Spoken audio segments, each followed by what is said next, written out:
Bom, pessoal, muito bom. Pessoal, estamos aqui mais uma vez reunidos, né, abrindo o calendário de palestras do FNP em 2025. Prazer infinito de receber a Elvira Cavalcante, que vai falar sobre a aventura da privatização da Eletrobras. Antes de passar a palavra para a Elvira, deixa eu apresentar rapidamente o FNP para quem está nos conhecendo pela primeira vez. Vou fazer um breve resumo da trajetória profissional e acadêmica da Elvira, e depois eu passo a palavra para ela nos encantar, tá?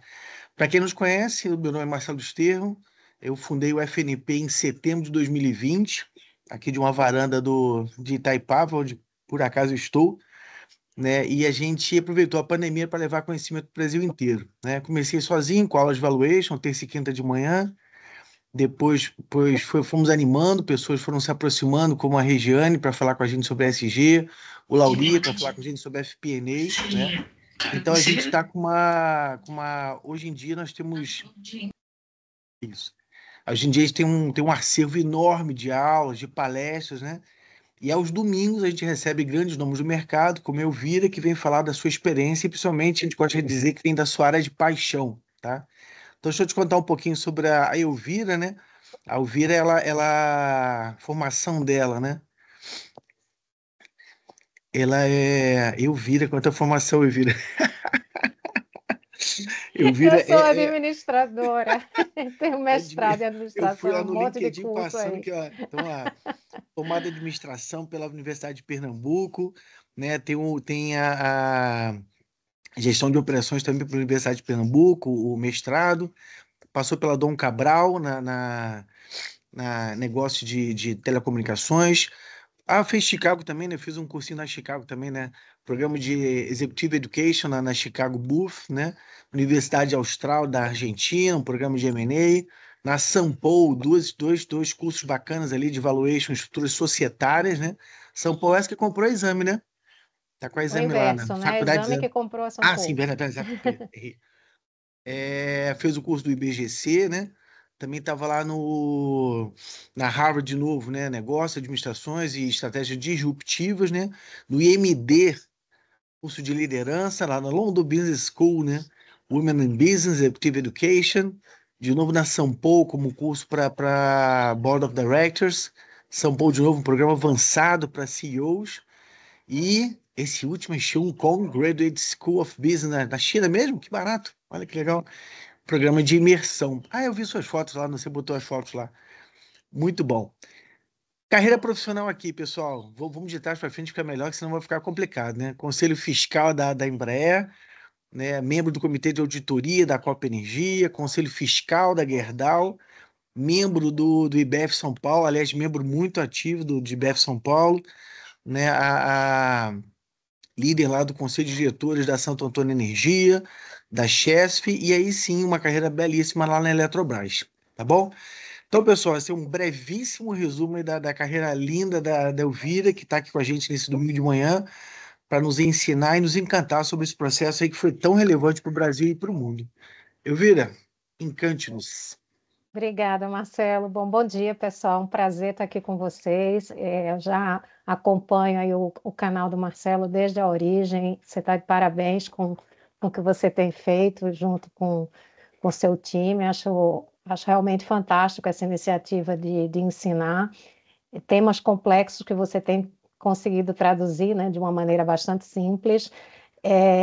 Bom, você já me apresentou, então a minha carreira atual, eu estou atuando como conselheira, né, como o Marcelo já falou, mas antes de começar a falar aqui como você descreveu muito bem, a aventura da privatização, porque foi isso mesmo, foi uma grande aventura. É, eu construí toda a minha carreira no setor privado, tá, pessoal? Isso é sempre uma dúvida. Muita gente me pergunta como é que eu fui parar numa grande estatal, né? Então, a minha carreira foi no setor privado.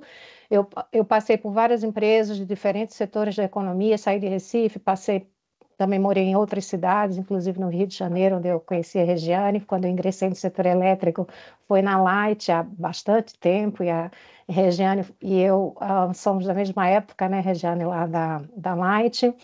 Enfim, depois de 25 anos de carreira, passando por muitas empresas, eu acabei chegando na Eletrobras, ainda estatal, por conta da lei das estatais, que é um dos temas que eu vou comentar aqui hoje com vocês. Então, vamos começar. Eu vou aqui compartilhar. Deixa eu ver aqui.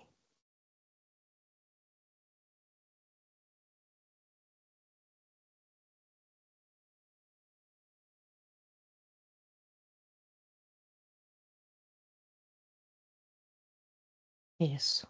Vocês já estão conseguindo ver a apresentação? Perfeito. Então, eu combinei aqui com o Marcelo, pessoal, que a minha sugestão é eu passar a apresentação primeiro, porque tem muita informação e é um assunto bastante complexo, bastante técnico. Eu vou tentar traduzir aqui da melhor maneira possível e depois, no final, a gente abre para perguntas, tá bom? Então, quem tiver aí dúvidas, por favor, anotem e depois eu terei o maior prazer em responder. A primeira coisa que eu queria comentar com vocês antes aqui da apresentação em si é de que essa é toda essa. Só um minutinho, saiu aqui para mim.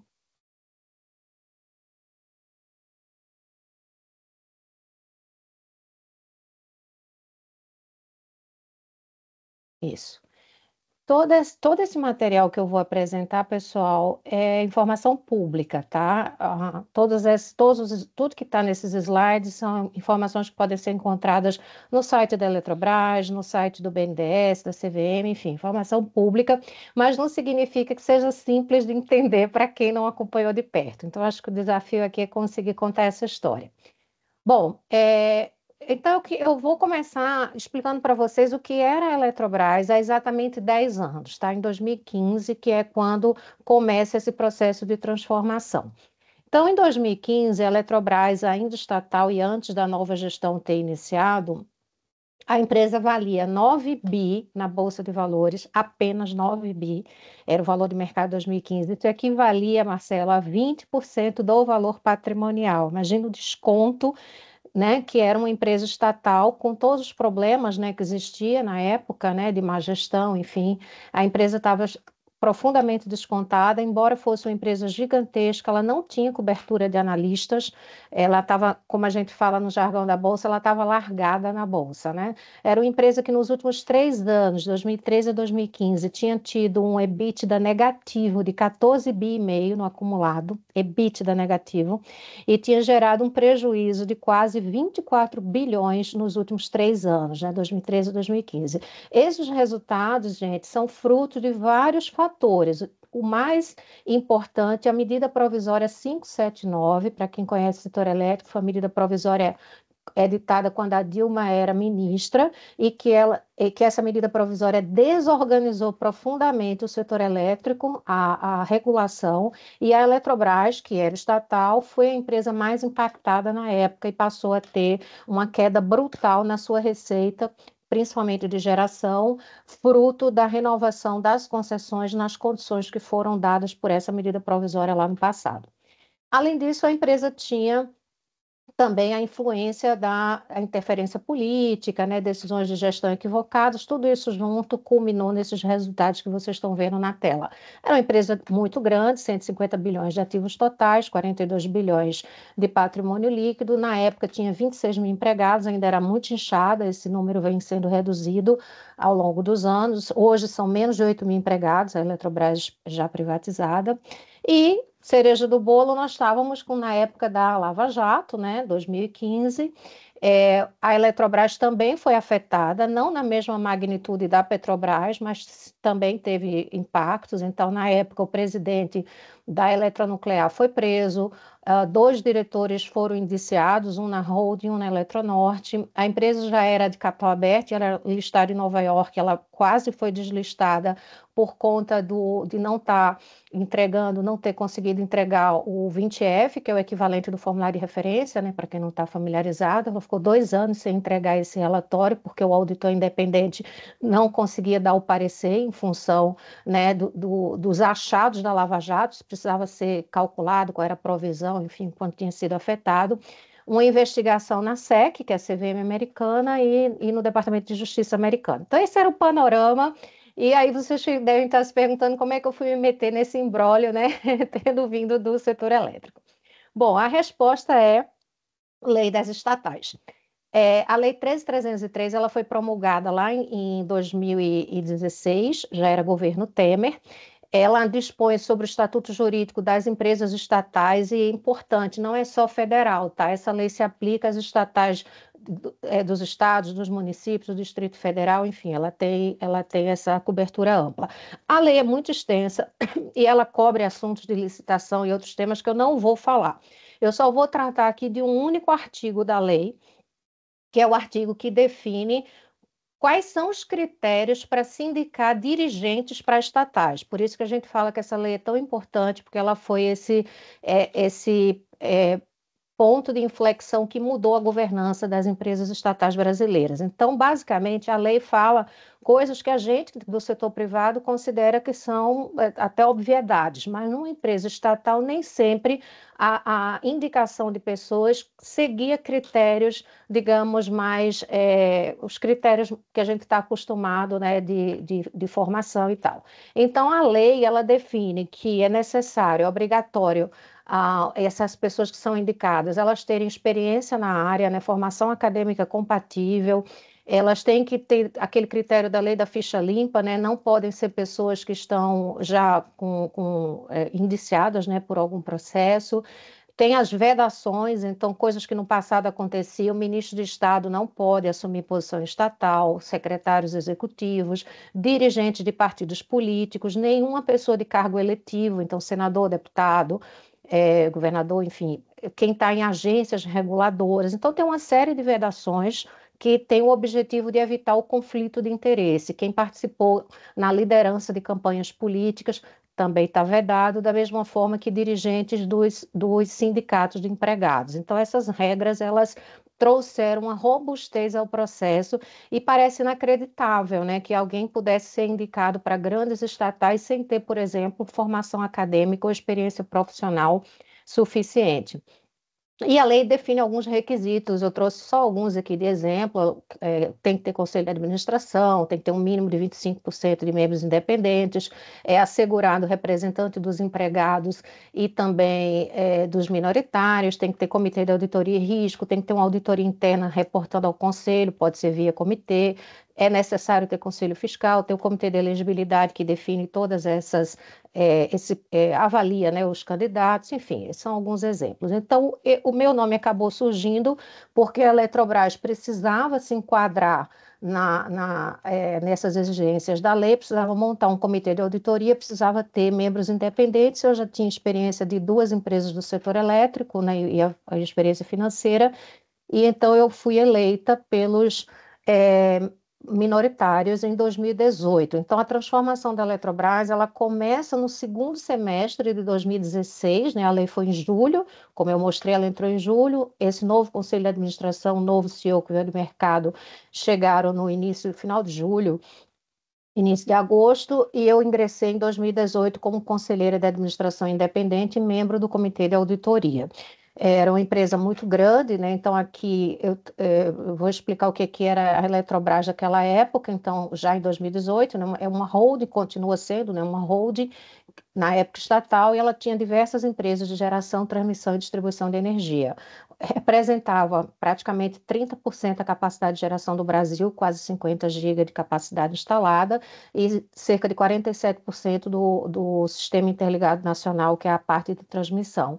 E ela tinha participações diretas e indiretas em muitas empresas, que a gente está falando desde as grandes empresas, Furnas, Chesf, Eletronorte, Eletrosul, é, a eletronuclear, e também participações em 178 empresas, sociedade de propósito específico, mais 30 outras participações em empresas listadas, tudo do setor elétrico. Então, empresa de enorme complexidade, até para fechar balanço, para fazer consolidação de tudo isso. E era listada já na B3, na Bolsa de Nova York, e na época na Latibex.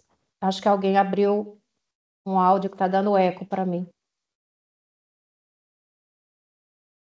Bom, será que vocês têm como verificar? Tá dando um eco aqui.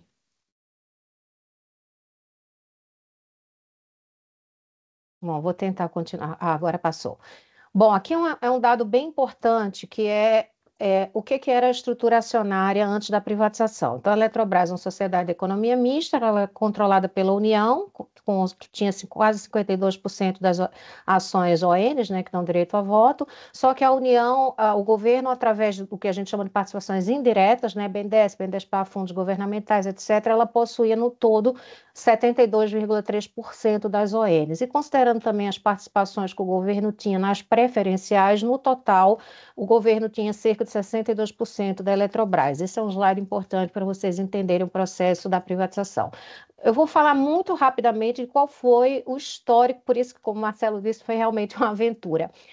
Tudo começou lá nos anos 90, ainda no governo FHC, né, que foi um governo de muitas privatizações no país, é dessa época que houve a privatização da Vale, né, que o Marcelo já foi, né, da Vale, Embraer, as empresas de telecom, as distribuidoras de energia, enfim, muito CSN, muitas empresas nessa época.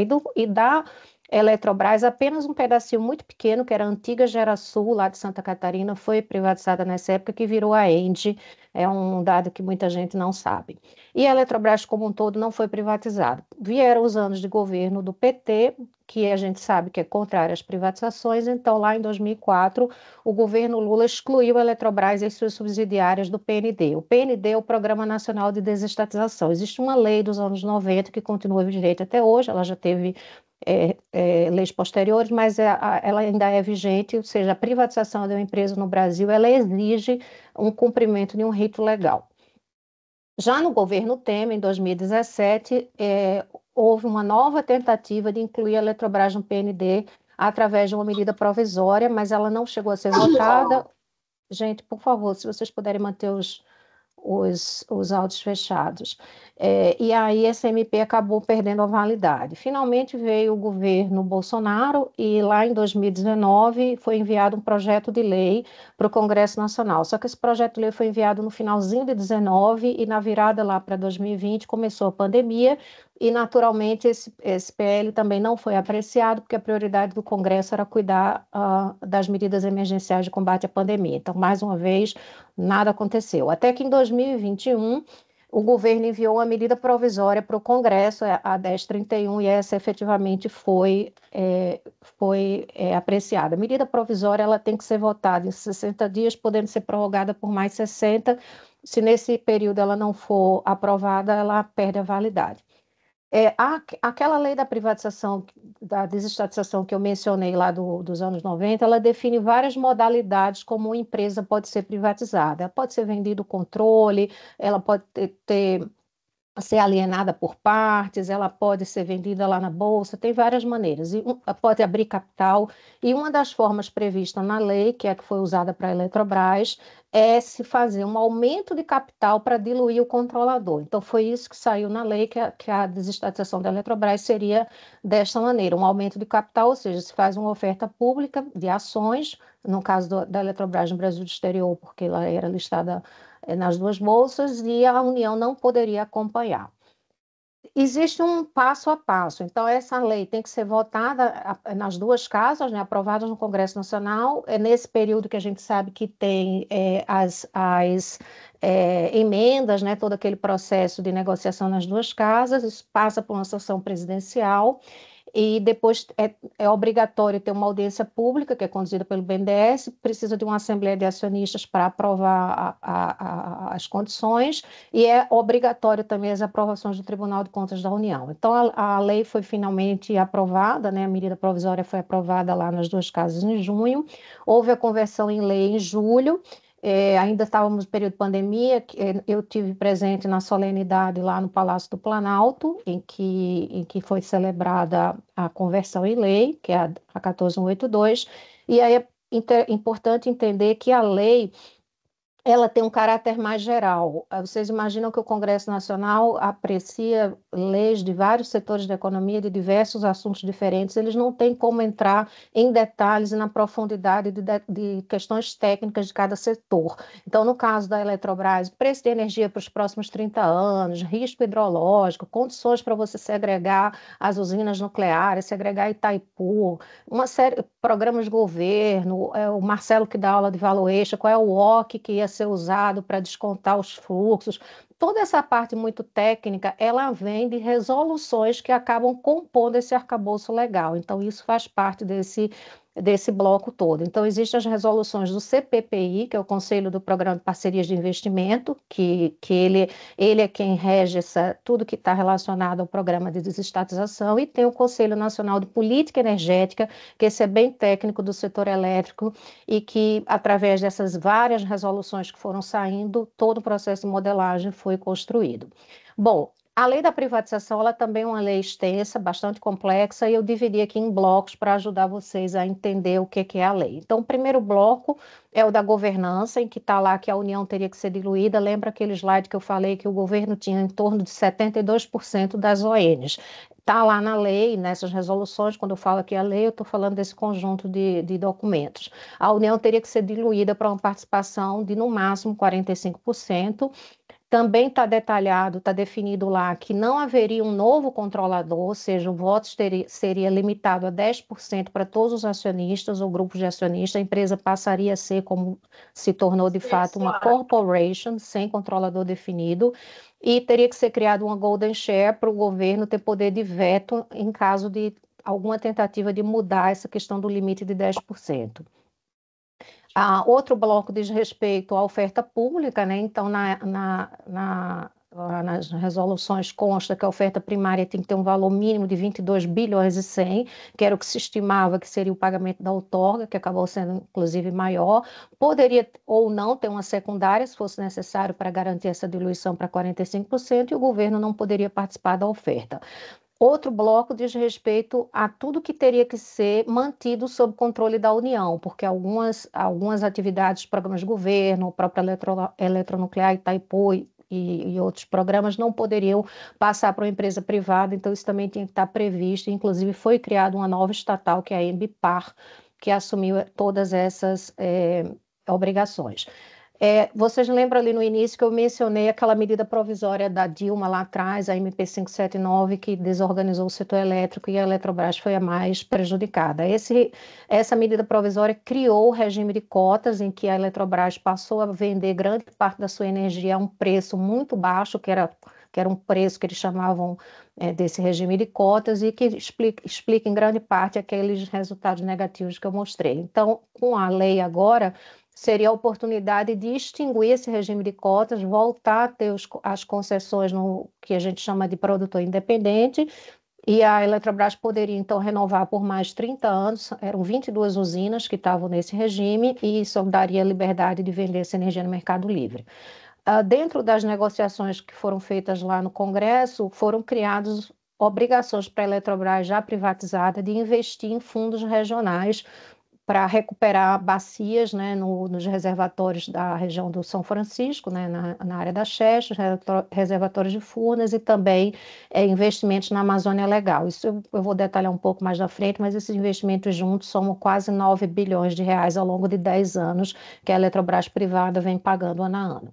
Há uma obrigação de manter o centro de pesquisa, que era o CEPEL, durante 6 anos, são contribuições que vão decrescendo, e cerca de metade do valor total da privatização ele foi endereçado para a CDE, que é a Conta de Desenvolvimento Energético. É um encargo setorial, né, um dos muitos encargos do setor elétrico, e o objetivo aqui era a modicidade tarifária, que é ajudar a manter controlado o impacto inflacionário na tarifa de energia.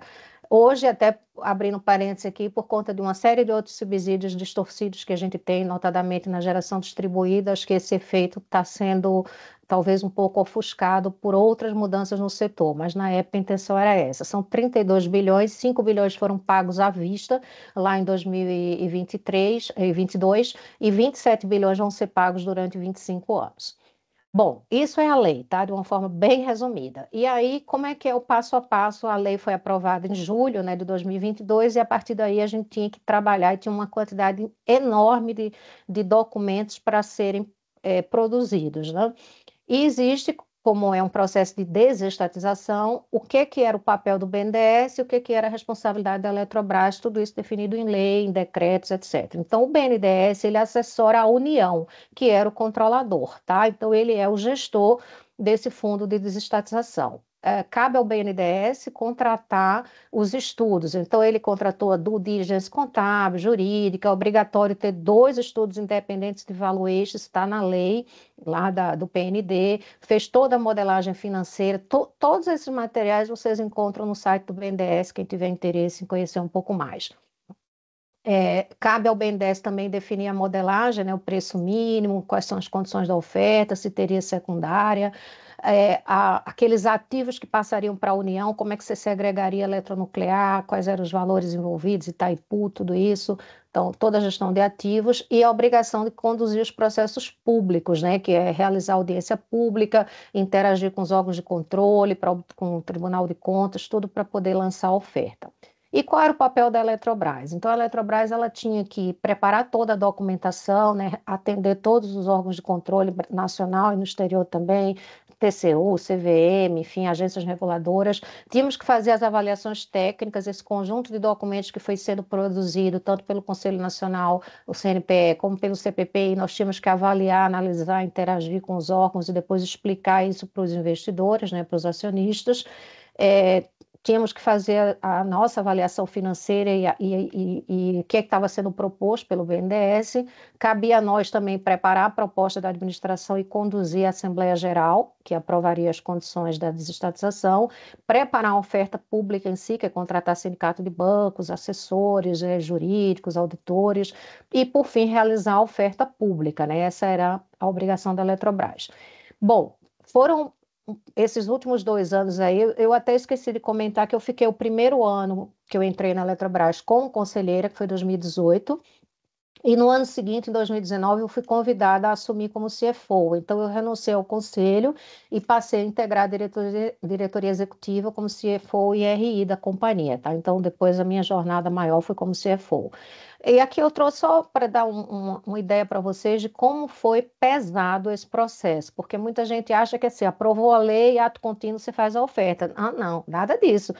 Tinha todo um detalhamento, uma construção de todos esses documentos, com um trabalho imenso envolvendo o BNDES, Ministério de Minas e Energia, Ministério da Economia, todos esses assessores, escritórios, advogados, enfim, um trabalho imenso e ao mesmo tempo que a gente tocava o dia a dia da companhia, né, de uma companhia gigantesca. Então, isso era meio que assim, nas horas vagas a gente tem que conseguir tocar o processo da privatização.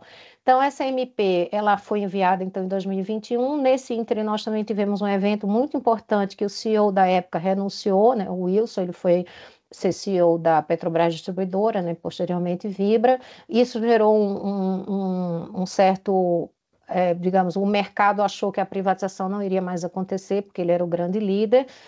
O conselho de administração me colocou como interina. Eu fiquei 2 meses acumulando como CEO interina e CFO até um novo CEO chegar, porque o processo de uma estatal é muito lento, passa por Casa Civil, tudo isso.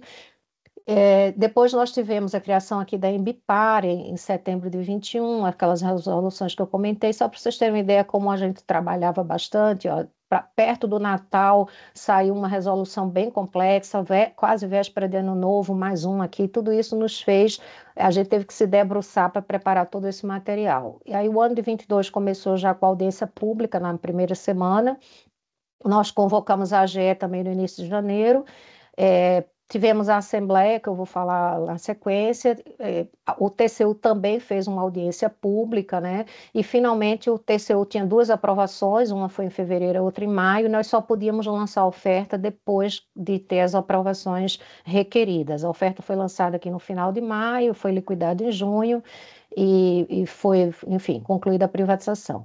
O nosso dia a dia era não só pesado do ponto de vista, né, de preparar tudo isso que eu mencionei, mas também pelo fato de que a gente tinha muitas forças contrárias a esse processo, né? Principalmente os sindicatos, né, de empregados, Os funcionários, de modo geral, eles tinham muito receio, né, da privatização, que também é bastante compreensível, e os partidos políticos de esquerda, na época até o Lula já estava começando uma pré-campanha, né, e falava publicamente que ele era contrário. Então, esse era o nosso, eu trouxe aqui só de curiosidade, né, e a gente tinha, então, que interagir com esses órgãos todos, né, Ministério de Minas e Energia, Ministério da Economia, BNDES, eram reuniões diárias, né, inclusive aos finais de semana. Tínhamos que fazer um monitoramento das ações judiciais. Existia uma força-tarefa liderada pela AGU, que é a Advocacia Geral da União, porque nós tínhamos tentativas enfim, obtenção de liminares. Foram 4 ou 5 ações diretas de inconstitucionalidade. Era assim, era uma luta. Bom, e aí fizemos a Assembleia Geral Extraordinária em 22 de fevereiro. Eu presidi essa Assembleia, foi bastante complexa, ela durou 9 horas aproximadamente. Tínhamos 12 itens da ordem do dia, que é aquele bloco, aquilo que eu expliquei da lei, fatiado em temas que têm que ser apreciados, né, pelos acionistas. A aprovação dependia de todos os 12 itens, sem exceção. Um deles não fosse aprovado, não teria oferta, não teria privatização. A proposta da administração é um documento que tem quase 3.700 páginas. Isso é público, tá? Isso está lá na página da Eletrobras. Claro que aqui tem os documentos que tiveram que ser anexados a todas essas leis e resoluções, etc. Mas tem pareceres, tem toda a explicação da companhia para o acionista poder tomar a decisão dele, se aprova ou não, com base, né, no máximo possível de informações. E aí, o que eram esses 12 itens da ordem do dia? O primeiro era como segregava Itaipu Eletronuclear e os programas de governo. De novo, parece muito fácil, gente, mas não é. Vocês imaginam que a Itaipu Binacional, ela é um tratado com o Paraguai. Esse tratado fez 50 anos em 2023. Então, você tinha que voltar uma empresa que foi constituída 50 anos atrás por 100 milhões de dólares, que foi o valor da época. Quanto que essa empresa valeria 50 anos depois? É, Tivemos que ler o tratado, ver os anexos, ver o que estava previsto. Então, isso tudo veio da modelagem lá do BNDES. Então, Itaipu era por ser uma binacional em que os 50% de cada país tem que ser mantido sob gestão de um estatal. No caso da eletronuclear, aqui à direita, o motivo é diferente, é que a Constituição Federal proíbe que atividades nucleares sejam geridas por empresas privadas. E aí, Marcelo, que é especialista em valuation, você imagina fazer um valuation eletronuclear com 2 usinas em operação e uma em construção, que é a Angra 3, que está em construção até hoje, que ainda não tinha uma tarifa definida. Então, um processo também extremamente complexo de fazer essa valoração, e foi necessário, inclusive, sair uma daquelas resoluções que eu falei ali no slide anterior, explica quais eram as condições que a tarifa de Angra 3 seria definida para que isso desse condições de fazer esse valuation, né? E teve que ser feita uma estrutura societária muito complexa para a Eletrobras deixar de ser a controladora, mas continuar presente no capital social. O segundo bloco de aprovação eram os novos contratos de geração, que são aquelas 22 usinas hidrelétricas que deixariam de ter aquele regime de cota da MP 579 por mais 30 anos e teria que ser pago, no final deram 26 bilhões de outorga, mais 32 bilhões a CDE. Então, explicava tudo isso. Terceiro bloco, terceiro item da ordem do dia, manutenção dos pagamentos ao centro de pesquisa por mais 6 anos. Aqueles programas de desenvolvimento regional que eu falei aqui do lado esquerdo, vocês veem o complexo de Paulo Afonso lá da Chesf, né, na Bahia, aqui embaixo a usina de Furnas. Então, a Eletrobras tem que, nos próximos 10 anos, ela vai investir 3,5 bi na revitalização lá do São Francisco, 2,3 bi na região de Furnas, e tem mais quase 3 bilhões para investimentos na Amazônia Legal, relativos também a custo de energia. Bom, o quinto item era a nossa autorização para fazer a oferta pública, né, e os ADRs, delegar os poderes ao Conselho para negociar, aprovar todos os termos da oferta. Tinham vários itens relacionados à reforma do Estatuto, porque o Estatuto era de estatal, então se a empresa realmente viesse a ser privatizada, você teria que ter essas alterações, inclusive criar capital autorizado, que o estatal não tem capital autorizado.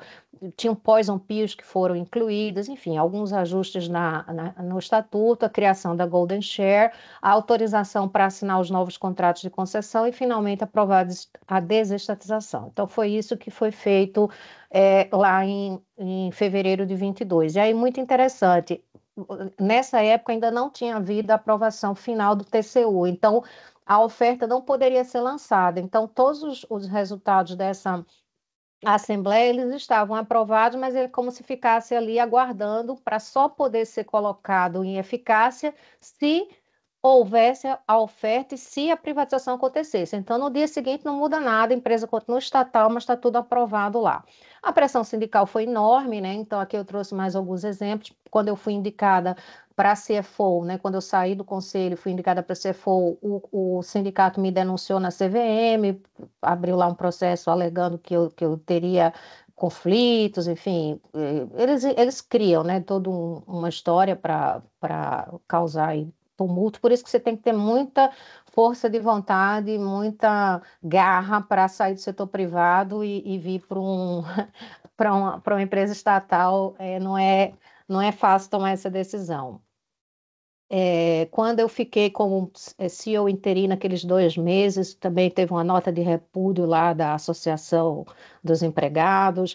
Aqui, quando nós fomos convocar essa assembleia, né, que aprovaria as condições da privatização, o Coletivo Nacional dos Eletricitários mandou uma carta aberta, né, para todos os conselheiros fiscais e de administração, um tom bastante ameaçador, do tipo, olha, não aprove esse negócio não, porque isso a gente vai processar vocês, coisa nessa linha, né?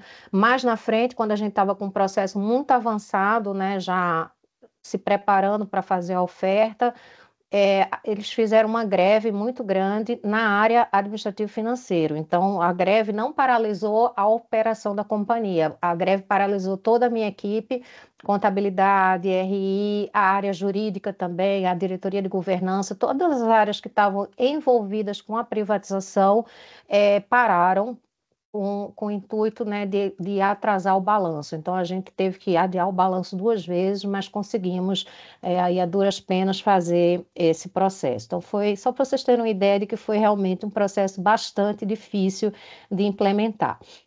E aí, a oferta foi lançada em 27 de maio, né? Aqui foi o último ano da Eletrobras ainda estatal. E para vocês terem uma ideia de como a empresa evoluiu, todo o turnaround, toda a recuperação que nós fizemos da empresa ainda como estatal. Então, ela continuava com aqueles números bastante expressivos que eu já falei, né? 30% da geração do Brasil, mais ou menos 40% do sistema interligado. Os ativos já tinham subido para 188 bilhões. Lembra que eram 26 mil empregados, já tinham reduzido para 12.100, uma parte disso com a privatização das distribuidoras e outros foram vários programas de demissão voluntária que foram sendo implementados.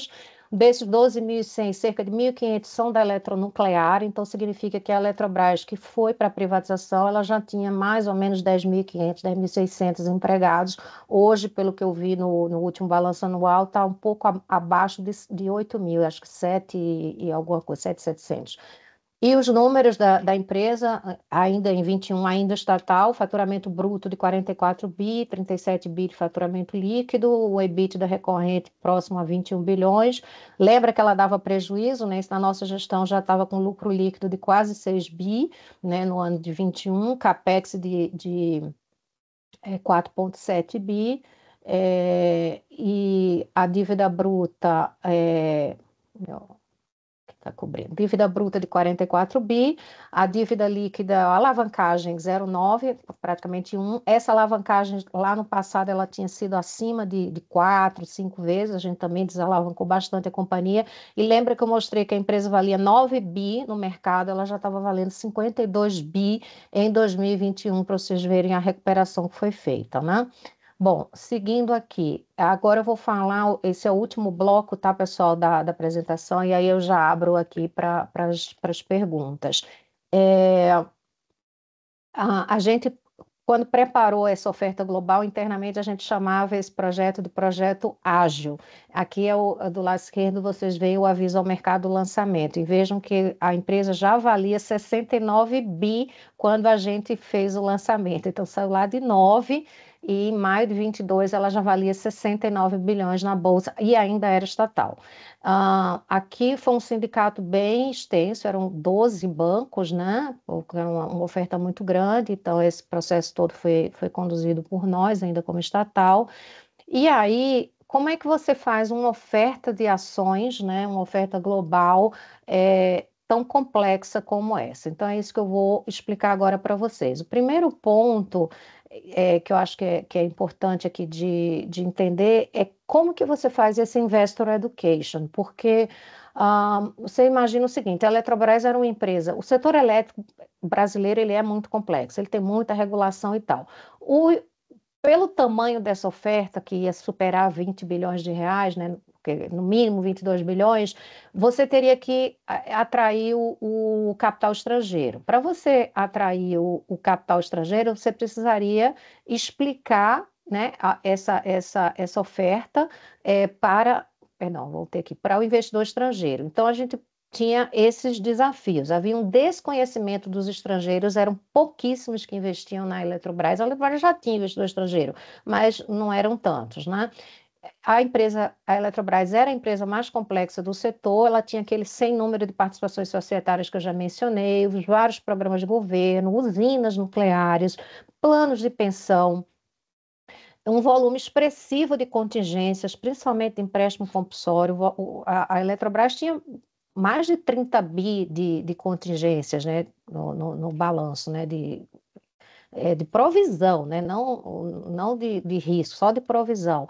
Outro tema muito complexo é a volatilidade dos preços de energia no Brasil, principalmente no curto prazo. Então, a gente tem que conseguir explicar tudo isso, por que o preço aumenta e cai, a função de chuvas, né, o risco hidrológico. O Brasil também é conhecido por uma insegurança jurídica, né, quando há mudanças aí em regulamentação. A própria medida provisória lá, 579, no passado, é um exemplo disso. Então, havia muita dúvida, muita pergunta sobre quais são os riscos da privatização, quais são os benefícios, o que é que pode dar errado, e se mudasse o governo, se haveria o risco de reestatizar, enfim, eram muitas perguntas. Então, aqui tem algumas fotos da gente nas viagens que a gente fazia aqui em Nova York, lá fazendo a oferta, aqui em cima, no dia do pricing, lá no BTG, esse era o presidente da companhia na época, o Lipe, eu e uma outra diretora da companhia, que também veio do setor privado. E aí, né, o que foi esse esforço de marketing que nós fizemos? Em cerca de 5 meses, aqui foi o evento lá na Bolsa de Nova York, também já quando a gente fez a oferta.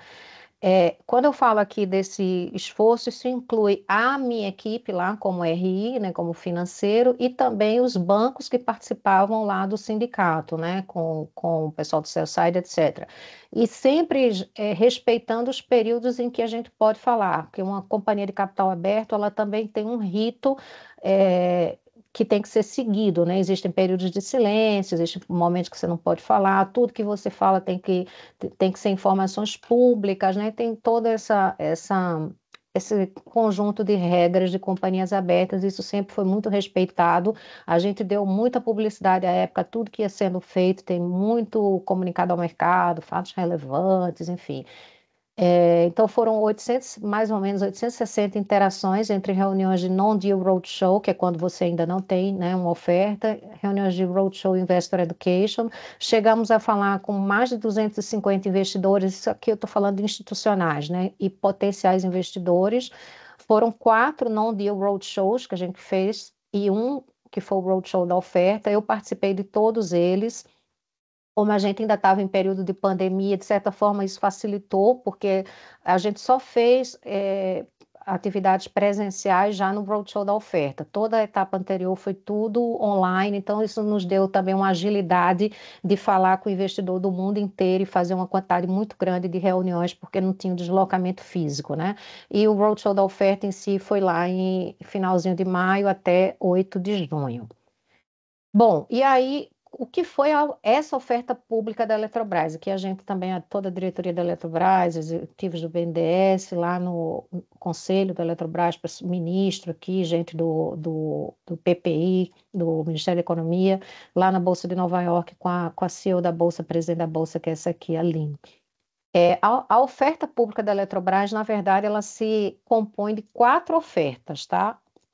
A primeira é a prioritária aos acionistas, uma segunda oferta que era prioritária aos empregados e aposentados, com exceção daquelas empresas que continuariam estatal, então os empregados da Eletronuclear e da Itaipu, eles não podiam participar dessa prioritária. Depois tinha uma oferta específica para o varejo e a institucional. E tudo isso aqui também deu muito trabalho de preparar com todas as condições, né, do que foi necessário para compor a oferta.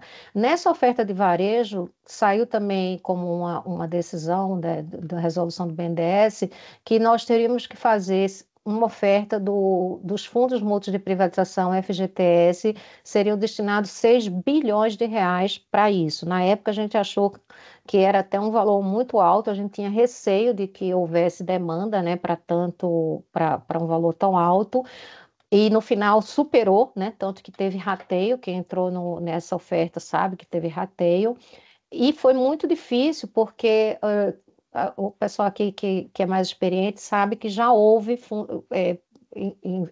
ofertas com o fundo do FGTS lá no passado, né? A própria Vale teve isso no início dos anos 2000. Mas isso tinha sido há mais de 20 anos, então nem a Caixa sabia mais fazer isso e toda a tecnologia mudou. Então a Caixa teve que desenvolver num período muito curto, ela teve que criar todas as regras e os bancos tiveram que replicar, né? Todo mundo ofereceu. E um detalhe importante: os bancos só podiam oferecer para os seus investidores, para os seus clientes, né, esse fundo da privatização da Eletrobras após o lançamento oficial da oferta. Então, eles nem poderiam começar a fazer uma espécie de investor education antes, porque isso é proibido. Então, o prazo foi muito curto, né? No final, a oferta teve um grande êxito. Esses 6 bilhões do FGTS, nós tivemos 370 mil CPFs que ingressaram, e, além disso, tivemos mais 30 mil pessoas físicas que entraram na oferta de varejo. Então, só essa oferta da Eletrobras trouxe praticamente 400 mil CPFs para a Bolsa. Uma outra coisa importante é explicar o que é que eram as condicionantes da oferta pública. Lembrando, gente, que a Eletrobras já era capital aberto, então não foi um IPO, tá? Eu escuto muito isso, muita gente me dava os parabéns pelo IPO da Eletrobras. Não foi IPO porque a empresa já era aberta, foi um follow-on, que é uma nova oferta. Eu sempre falo que um follow-on, o da Eletrobras, não foi um follow-on tradicional, porque se você já é uma empresa de capital aberto, basicamente, na hora de você fazer uma nova oferta, o preço de tela é sempre uma referência e as decisões são tomadas ali no âmbito do conselho de administração, se vai ou não vai, se aceita ou não aceita o preço que o mercado estiver ofertando, né? No nosso caso, não. A gente tinha 4 condicionantes que eram obrigatórias. A primeira delas: existiria um preço mínimo, que pode soar estranho se você está falando de uma companhia aberta, né, em que o preço de tela, como eu disse, deveria ser uma referência. Só que não, porque era uma desestatização. Então, está lá naquela lei do PND dos anos 90 que o BNDES precisaria fazer 2 estudos de valuation e o preço mínimo não poderia ser inferior à média que desse desses 2 estudos. E esse preço mínimo, ele não era conhecido, ninguém sabia desse preço mínimo, nem nós, nem os bancos, nem o mercado. Isso foi um processo extremamente confidencial, que está correto, e nós só soubemos desse preço lá no dia do price, no dia da oferta. A gente recebeu, depois que concluiu o processo, o nosso CEO e o presidente da BNDESPar receberam lá um envelope indicando o preço mínimo. Então, se na oferta, vocês imaginam todo esse esforço, todo esse investor education, todo esse trabalho, e chegasse lá no dia, o preço não atendesse aquele mínimo, a oferta estaria cancelada. Outra condicionante obrigatória era que os recursos primários, ou seja, o que entraria na oferta da Eletrobras, né, no caixa da Eletrobras, teriam que ser de no mínimo 22,1 bilhões, porque a empresa teria que ter caixa para pagar a outorga, né, pagar a privatização. Se nós não alcançássemos esse número, ou seja, se não houvesse interesse de investidor, a oferta também seria cancelada. Lembrando que o uso dos recursos, né, o use of proceeds no termo técnico, não era o dinheiro ficar no caixa da Eletrobras. Esse dinheiro ele entrou, passou poucos dias e já saiu, porque o objetivo da oferta era arrecadar os recursos para pagar pela outorga das novas concessões. Outra condicionante era aquela diluição que eu expliquei para vocês lá na lei, que o governo possuía controle, né, entre participações diretas e indiretas de 72%, e ele teria que ser diluído para, no máximo, 45%. E muito próximo da gente lançar a oferta, acabou surgindo mais mais um tema que não estava planejado, que uma das empresas do grupo, que era a Santo Antônio Energia, a empresa que eu cheguei a presidir o conselho por 2 anos, é a quarta maior hidrelétrica do Brasil, lá no norte do Brasil, e essa empresa teve um desfecho negativo de uma disputa, de uma arbitragem, e Furnas era a controladora indireta dessa empresa, e ela precisava fazer um aporte de 1,5 bilhão na época, e uma debênture do grupo exigia que houvesse uma aprovação dos debenturistas para aportes acima de um determinado montante. Então, a gente precisou obter esses waivers e fazer uma assembleia de debenturistas. Não é um processo simples em geral, essas debêntures são pulverizadas. E se a gente não obtivesse esses waivers até o dia 6 de junho, isso já com a oferta lançada, a gente já na rua fazendo roadshow, também haveria o cancelamento da oferta. Isso porque, se esse waiver não fosse obtido, isso poderia disparar uma série de mecanismos de dúvida, de aceleração de dívida, de cross default, enfim, era um risco que o mercado não aceitaria correr. Então, está lá no prospecto que a oferta pública seria cancelada se qualquer uma dessas quatro condicionantes não fossem atendidas. Por isso que eu sempre explico que não era de maneira alguma um follow-on tradicional. Aqui foi a solenidade aqui na B3, com todo o governo, inclusive o presidente da República à época, vários ministros, enfim, pessoal BNDES. Aqui, uma semana depois, a gente fez a solenidade lá na Bolsa de Nova York, também todo o time da Eletrobras, da liderança, dos ministérios, BNDES, enfim. Acho que já ficou claro para vocês, né? Foi uma operação realmente de grande porte. No total, a oferta, que lembra, ela começou se estimando que seriam 22,1 bilhões, mas no total, incluindo o lote do Green Shoe, que é o lote de estabilização, foram 33,7 bilhões. Isso também inclui a secundária, tá? A parte do que o BNDES acabou vendendo um pedacinho para garantir aquela diluição. Então, a operação foi mais ou menos 90% de recursos primários, como eu disse, para pagar o bônus de outorga, e 10% foi secundário. Ela foi a segunda maior oferta da história da Bolsa Brasileira até hoje. Ela só não foi maior do que a oferta da Petrobras na época lá do pré-sal. Ela foi, em 2022, a terceira maior operação do mundo. As outras duas maiores foram uma da Ásia e uma da Europa. Nem na América do Norte, nem nos Estados Unidos teve uma operação maior do que a nossa, e foi o maior follow-on do mundo também em 2022.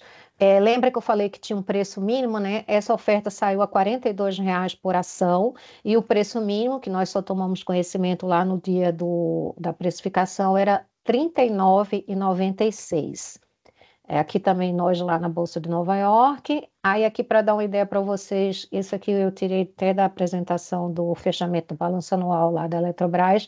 A ELET3, né, que é a ON, ela era, antes da gente fazer a oferta, ela era a 36ª ação mais negociada da B13, passou a sexta, que continua, estive olhando esses dias, ela continua, hoje ela é a sexta ação mais negociada da Bolsa, só está atrás de Petrobras, Vale e as ações do Banco do Brasil, se não me engano, são as que estão acima. E aí vocês vejam que ela chegou a ter uma máxima de 51,57, depois isso caiu, até porque com a mudança do governo e o presidente Lula entrou com uma outra ação de constitucionalidade para tentar rever, né, as condições da privatização. Isso gerou um certo susto aí no mercado, as ações voltaram, mas a empresa fechou o ano de 22 já valendo 97 bi, mas ela chegou, acho que em novembro daquele ano, a valer 115 bilhões. E hoje, em função também dessa flutuação de preço, ela está próxima aí de uns 93, 94 bilhões de reais, é o que a Eletrobras vale hoje. E por fim, aqui já me encaminhando para terminar, uma dúvida que surge sempre é quanto foi o valor da privatização, porque às vezes eu escuto assim, privatizou a empresa por 20 e poucos bilhões, por 30 bilhões, vendeu 100% da empresa por esse valor. Nada disso é verdade, tá? Então vamos entender o que é o chamado benefício econômico da privatização, que totalizou 75 bilhões. O que é essa conta? Dentro daquelas várias resoluções que eu mencionei, o Conselho Nacional de Política Energética, que definiu as condições, foram 22 usinas hidrelétricas que tiveram suas concessões renovadas por essa privatização. Então, a turma aí que é aluna do Marcelo, dos vários modos de valuation que ele já proferiu aqui para vocês. O que é que foi feito? Fizeram dois cenários. Um cenário é, não tem privatização, a Eletrobras continua no regime de cota, com aquela tarifa baixa ali, regulada, etc, etc. Ou seja, projeta 30 anos à frente, quais são, o que é que vai acontecer, e você faz esse fluxo descontado e chega ao valor presente. E você faz um segundo cenário, que é, se a privatização acontecer nessas condições que foram colocadas lá na modelagem do BNDES, então, com tudo que ela vai ter que pagar, com qual é o preço da energia que se espera para o futuro, qual é o risco hidrológico, enfim, todas aquelas condições, todas essas obrigações, todos os pagamentos que ela vai fazer, aí você gera esse outro fluxo, também desconta o valor presente e compara os dois. A diferença desses dois fluxos dá 75 bilhões. Então, no fundo, o que foi pago nesse processo para privatizar são 75 bilhões, que ele é composto da seguinte maneira: 26.600 foi o bônus de outorga, lembra que começou em 22, mas ele foi ajustando em função do preço da energia, também em função do Selic e tal, e aí eles foram pagos à vista dia 20 de junho, então por isso que eu falo, o dinheiro da privatização, ele entrou no caixa da Eletrobras, ficou 48 horas, 72 horas, alguma coisa assim, e já saiu para fazer os pagamentos. Então, 20 de junho a gente pagou 26.600 de bônus de outorga para o Tesouro. Em julho, a gente pagou os 5 bilhões da CDE, que era aquela primeira parcela de antecipação. Aqueles fundos regionais que eu mencionei, aqueles três que são pagamentos anuais, eles somam quase 9 bilhões. Além disso, tem mais 27 bilhões, que a CDE totaliza 32 bilhões, que vão ser pagos ao longo de 25 anos da concessão. E tem mais alguns valores menores que eu não trouxe aqui, porque eram temas regulatórios, mas os mais expressivos, mais relevantes são esses. Então, foi realmente acho que um legado de sucesso. A gente conseguiu coordenar uma oferta muito complexa, né? Uma operação bastante difícil de fazer, acho que isso ficou muito claro. No meu caso, acho que foi um movimento ousado que eu fiz de carreira, né? De ter saído do setor privado, ter ido para uma empresa estatal, ter passado por toda essa experiência. Não tinha nenhuma certeza de que isso seria um processo exitoso, podia ter dado tudo errado, né? A privatização poderia não ter acontecido. Então, foi uma decisão realmente arriscada, mas que eu não me arrependo, aprendi demais, me tornei uma profissional muito mais preparada depois dessa experiência, que a gente celebrando lá na Bolsa de Nova York, né, quando fizemos a cerimônia do toque do sino. Enfim, desde os anos 90 a gente não tinha uma desestatização, né, desse porte, uma oferta tão grande, né, foi, como eu já mencionei, uma operação emblemática, de muita complexidade, né, política, técnica, financeira. Enfim, eu acho que foi uma grande experiência e, Marcelo, acho que com isso eu concluo aqui, acho que consegui, passei um pouquinho aqui do horário, deixa eu parar de compartilhar para a gente poder abrir aqui para as perguntas. Vamos lá, vou lançar a primeira pergunta, Elvira, já para animar o povo aí. Eu fiquei curioso para saber quem é que fez esse cálculo do preço mínimo tão sigiloso que o CEO só soube ali na hora no envelopezinho pardo, secreto. Como é que foi essa conta?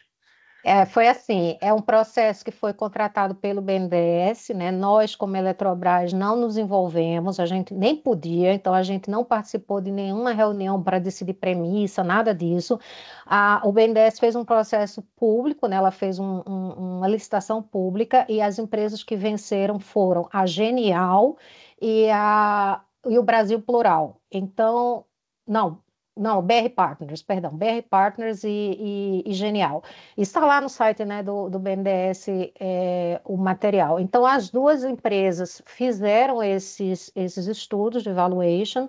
Como eu disse, nós não fomos envolvidos e essa foi uma decisão correta, porque senão a gente poderia depois ser acusado de que a gente estaria tentando influenciar preço, alguma coisa. Então, a gente não participou de nada. Então, o BNDES fez uma licitação pública, contratou esses dois avaliadores, cada um fez seus estudos e, no final, tão simples quanto uma média aritmética dos dois. Um disse a ação vale tanto, o outro disse a ação vale tanto, somos dois, dividido por dois, deu aquele 39,96. E isso foi realmente cumprido à risca, essa informação ela era sigilosa e ela não vazou, realmente não vazou, ninguém sabia no mercado. Era uma grande preocupação dos investidores, muita gente tinha receio de que, e se o BNDES botar um preço muito alto, vai inviabilizar, não sei o quê, e a gente só recebeu lá no dia do pricing. Então, o processo foi assim.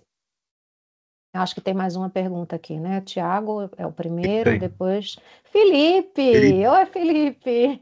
Tudo bem? Agora que eu vi você. Vamos Tiago, lá, Thiago. É, olá, pessoal, bom dia. bom dia. Parabenizar aí pela apresentação excelente, Obrigada. contextualização. Eu queria só fazer uma pergunta sobre essa MP que você citou no início. Se eu não me engano, é MP 330, e se você pudesse falar 579. brevemente. Não, não, mas essa 579. MP recente aí Ah, que vai... 1031, a de agora? Isso, é de Ah, agora. 1031. Aí, se você puder falar um pouco sobre essa MP, o contexto atual, assim, em relação a projetos de investimento. Uma coisa breve, né? Porque senão vai ficar muito longo aí para Até porque você. foge do tema aqui da E apresentação. Não, claro, a 1031 é uma medida provisória que foi encaminhada pelo governo, né, para o Congresso, para fazer algumas mudanças no setor elétrico. A intenção foi o que foi colocado lá na MP, ela também tem diversas partes. A primeira, que já deve estar entrando em vigor aí nos próximos dias, que é aquela tarifa social que reduz, chega a ser até zero, né, a tarifa para o pessoal que estiver cadastrado naqueles programas sociais do governo, né, no baixa renda e tal, que até um consumo de 80 quilowatts mês, esse público não vai mais pagar a conta de energia, né? Então é uma das grandes mudanças aí dessa MP e que tem vigência imediata. E depois a MP tem vários outros temas que estão relacionados à abertura do mercado livre, ou seja, igual ao telefone celular, que você pode escolher de quem você vai comprar sua energia. Então, isso tem um planejamento, não é amanhã, não é imediato, tem um planejamento de quando isso vai acontecer. Tem algumas mudanças referentes ao conceito do autoprodutor, então tem questões assim bastante técnicas nessa MP. Mas o que é, Tiago, acho que o mais preocupante do ponto de vista da gestão do setor elétrico é que ela traz as despesas já estão dadas, porque na hora que você traz a gratuidade da conta para um grupo bastante relevante de consumidores, alguém está pagando essa conta, porque não existe almoço grátis, então isso faz com que aumente aquele encargo da CDE, que eu até comentei que a Eletrobras está pagando 32 bilhões para a CDE. Então, essa conta aumenta para quem não está na gratuidade. Então, todos nós aqui que estamos nessa sala vamos ter aumento da nossa conta de energia para poder custear essa gratuidade. E, por outro lado, as coisas que estão previstas para reduzir esse impacto, né, que é a própria abertura do mercado livre, tem uma mudança nos encargos, por exemplo, a tarifa de Angra 1 e Angra 2 de ser cobrada de outros consumidores, tem lá algumas regras, essas todas são ainda muito lá na frente, dependem de aprovação, então o concreto é, a despesa está dada e a receita ainda é uma incógnita. Então, resumidamente, a MP 1031 é isso. Acho que agora é o Felipe, depois o Lauria. Felipe. bom Felipe dia. também foi meu colega de Light, gente. Bom dia, Elvira. Bom dia, Marcelo. Bom dia, Regiane, os outros amigos aí que estão aí no call. Elvira, se eu puder até fazer, na realidade, duas perguntas, mas, enfim, você fica à vontade aí, Marcelo, devido ao tempo aí. Primeiro, com relação ao patrimônio pessoal, né? A gente sabe que essa é talvez uma das principais preocupações do executivo quando ele vai para esses desafios no mundo público aí, né? A gente não está livre deles nem no mundo privado, ainda mais no mundo público, né? Mas a gente tem o DNO, né? Os executivos normalmente têm o DNO, né? Para, enfim, fazer essa proteção do patrimônio pessoal. Você teve alguma questão com relação ao próprio DNO, alguma exceção que eventualmente não cobrisse, né? Todas algumas questões, né? Relacionadas aos processos que normalmente os executivos sofrem aí. E se você ainda sofre, né? Ainda tem alguma ação remanescente aí, a gente sabe que os executivos ainda É. têm isso, né? E a segunda, se você puder só depois dar uma palhinha dessa alteração recente que teve agora no Conselho da Eletrobras, até relacionada à Angra, né, onde o Conselho teve aí, o governo passou a deter mais cadeiras no governo, em função aí de uma resolução do imbróglio aí de Angra 3, tá? Bom, perfeito. Sobre o DNO, de fato, o DNO existe, né, e na empresa estatal também. O risco, Felipe, eu vou ser muito sincera com você. Eu acho que para fazer o que eu fiz, gente, precisa ter muita coragem acima de tudo, né? Não é só conhecimento e tal, você tem que ter coragem. Você sair do setor privado, ir para um negócio desse, ser atacado de todo lado. Então, assim, uma das minhas últimas preocupações era essa questão do patrimônio pessoal. Meu marido, ele deve estar até aí também assistindo, ele é advogado e ele sempre me deu muito apoio, me tranquilizava muito, e ele sempre falava que essa preocupação que a gente tem como conselheiro de que, porque meu nome, meu CPF, meus bens e tal, ele falava, eu viro uma empresa que tem um patrimônio de 180 bilhões, como eu mostrei aqui para vocês, mesmo que tenha um monte de ação judicial, a empresa tem muito ativo, né? Não vai chegar na pessoa física do CEO, do CFO, do conselheiro. Isso realmente sempre eu acho que nos deu uma tranquilidade muito grande. É uma empresa que tem muitos ativos, uma empresa muito séria, né? E nós tínhamos esse DNO e um jurídico também muito competente e sempre atuando. Então, todas as ações, todos esses processos que nós tivemos contra nós e contra mim também, todos eu tive ajuda interna para fazer todas as defesas e graças a Deus eu não tive nenhum que me afetasse até hoje. Eu continuo sendo uma pessoa exposta politicamente, né, porque são 5 anos, então isso conta desde a privatização, então fez 3 anos da privatização agora, né, então eu ainda tenho mais 2 anos como pessoa exposta politicamente, mas nunca tive nenhum problema e isso nunca foi uma coisa que me assustou a ponto de não aceitar o desafio, tá? Então, eu fui, nem pensava nisso. E sobre as mudanças recentes, eu não posso nem comentar muita coisa, porque eu não sou mais porta-voz da companhia, naturalmente, né? Já saí da Eletrobras há quase 2 anos, mas o que eu posso falar do que é público é que houve como eu disse, uma ação direta de inconstitucionalidade que foi movida pelo governo federal, foi para o Supremo, o Supremo acabou dizendo que fosse feita uma, uma negociação, né, entre as partes, né, que houvesse uma mediação. Isso foi um processo muito complexo, né, durou bastante tempo. A gente acompanhei também pelos comunicados ao mercado de fatos relevantes que a empresa foi publicamente, né, divulgando, e isso foi adiado diversas vezes, até que no final chegou-se a esse acordo que foi dado publicidade e que foi aprovado na última Assembleia, houve Assembleia Geral Ordinária e Extraordinária em conjunto, em que, de uma forma resumida, o que aconteceu foi que a Eletrobras aumentou uma cadeira no Conselho, ah, o governo passou a ter direito a indicar 3 membros para o Conselho de Administração e um membro para o Conselho Fiscal, e essas vagas só foram incluídas pós assinatura dessas condições dessa mediação. Então, num total de 10 cadeiras hoje do Conselho, o governo está com 3, e no Conselho Fiscal ela está com uma cadeira. E a questão de Angra 3 é que, na privatização, a Eletrobras ela deixou de ser a controladora, mas ela ainda continuou como um acionista relevante, né? Foi feita uma nova estrutura entre ONs e PNs para a Eletrobras deixar de ser controladora, e ela tinha a obrigação de continuar aportando o que fosse necessário para a construção de Angra 3. E nesse acordo saiu essa obrigatoriedade. A Eletrobras não tem mais obrigatoriedade de bancar Angra 3 e há uma intenção da Embipar, né, que é a estatal que controla agora a eletronuclear, buscar um outro sócio que porventura tem interesse de adquirir a participação da Eletrobras. Então foi isso que foi fechado. Acho que no final foi bom, porque tira aquela pressão de um negócio que traz muita insegurança jurídica. Então, acho que ter chegado nesse acordo para a companhia, creio que foi bastante positivo. Lauria Zanota, tudo bem? Prazer ver você aqui também. Bom dia, Elvira, e Bom dia. obrigado pela sua palestra, excelente. Obrigada, Zanota. Zanota também é um grande parceiro aí da minha época de Eletrobras. Lauria, pois não. Oi, Elvira.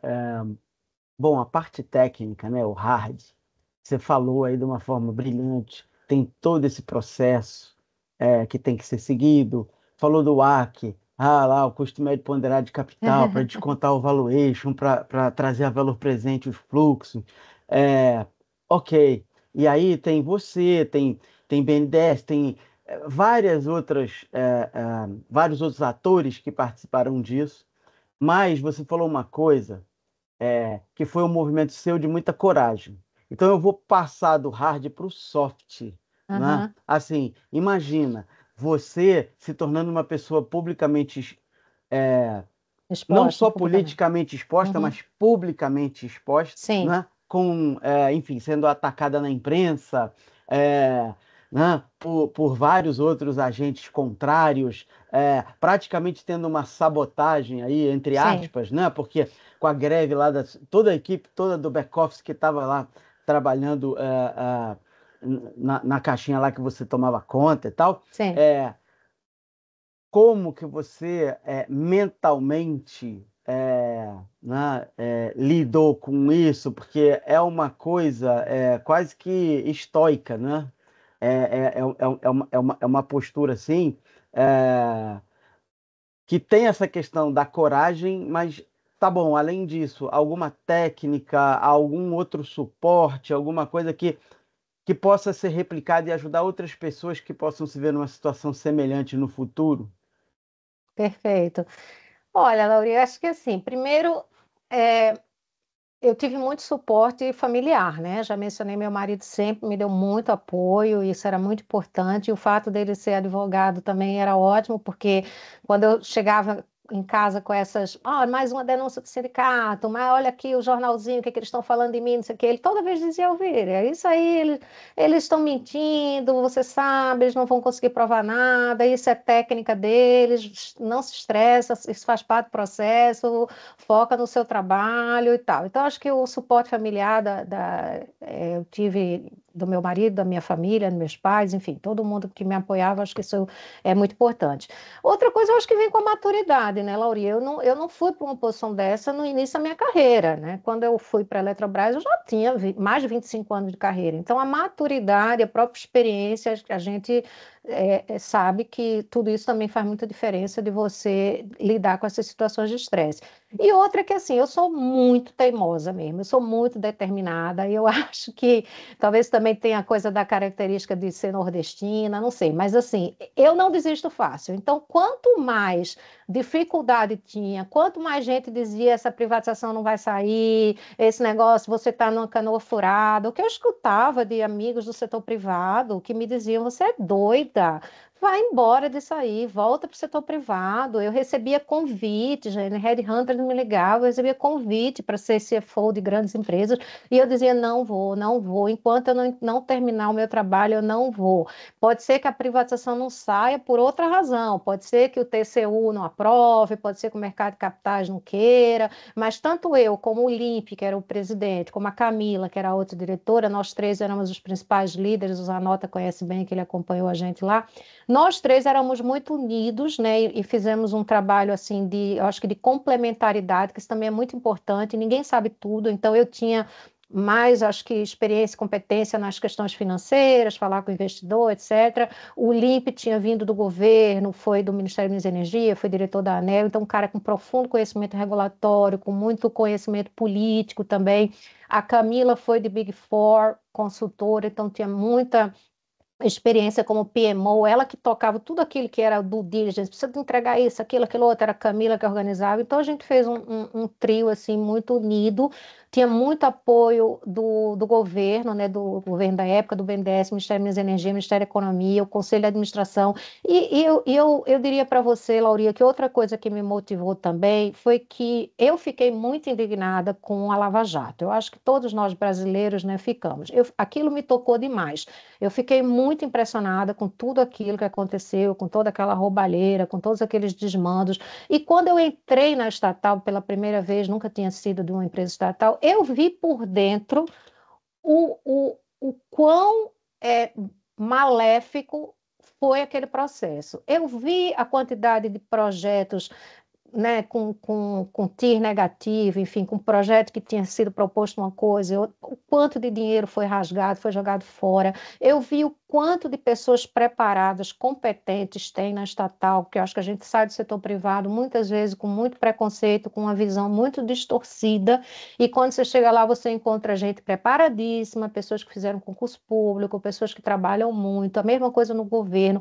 Gente, para fazer uma operação dessa, o que a gente trabalhou de fim de semana, de virar à noite, e era todo mundo estatal. E era funcionário do BNDES, é todo mundo concursado, era pessoal do Ministério de Minas e Energia, Ministério da Economia. Então, assim, eu vi muita gente competente, muita gente séria, e via o quanto a empresa tinha sido afetada. Como é que a empresa teve aquele prejuízo gigantesco, gente? 3 anos, aquele EBITDA negativo, aquela situação absurda. Então, eu acho que me movia muito esse desejo de contribuir para melhorar a gestão pública do país. Então, acho que tudo isso me fazia assim, quando eu voltava para casa, podia estar esgotada, mas assim, tomar uma taça de vinho com meu marido, a gente conversava sobre o dia, né, o dia, o que tinha acontecido, e vamos continuar. Então, acho que foi um conjunto assim de coisas, né? Procurava também fazer um mínimo de exercício físico, que acho que isso também é muito importante, e fui tocando. Então, acho que não teve assim uma fórmula mágica, não, mas eu acho que é um conjunto de coisas que me ajudaram.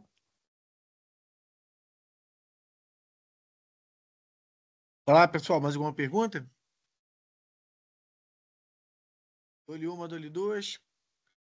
Tá bom, ficando por aqui, Vira. Vira, muito obrigado. Feliz demais de ter aí o Felipe, que já foi nosso palestrante aí, o Zanota também nosso palestrante aqui no FNP, né? A junção de pessoas fantásticas aí com quem eu tive o prazer de trabalhar ou no, no- na vida, ou trocando experiências aí, né? É bom ver o Unilan, que foi meu aluno no Cefet, quando ainda estava na graduação, né? Felicidade de ver o Lauri aí, professor de FPN e ESG aí com a Regiane. Então, esse é um trabalho que a gente faz com muito amor e carinho. A gente gosta de dizer a seguinte frase, né? O FNP, ele é para todos que têm sede de aprender, sabe? E o conhecimento é de altíssimo nível para quem está disposto a fazer a caminhada, tá?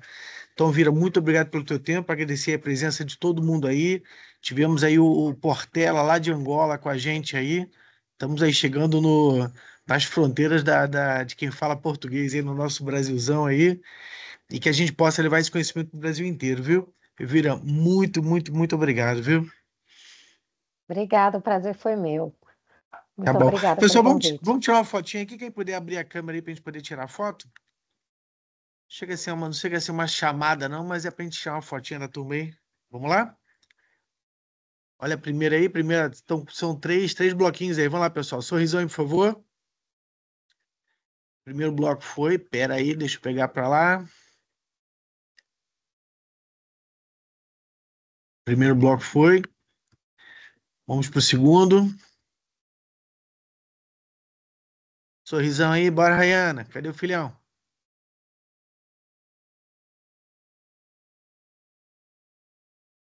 Bora aí, Portela com sorrisão bonito. Terceiro bloco aí pra gente poder fechar. Foi? Lidiane, Alex. Ah, meu marido está aqui, ó. Sérgio Presta, está no segundo bloco aí. Estão lá, tá desde o começo. É que eu não tinha visto, eu estava com a primeira tela.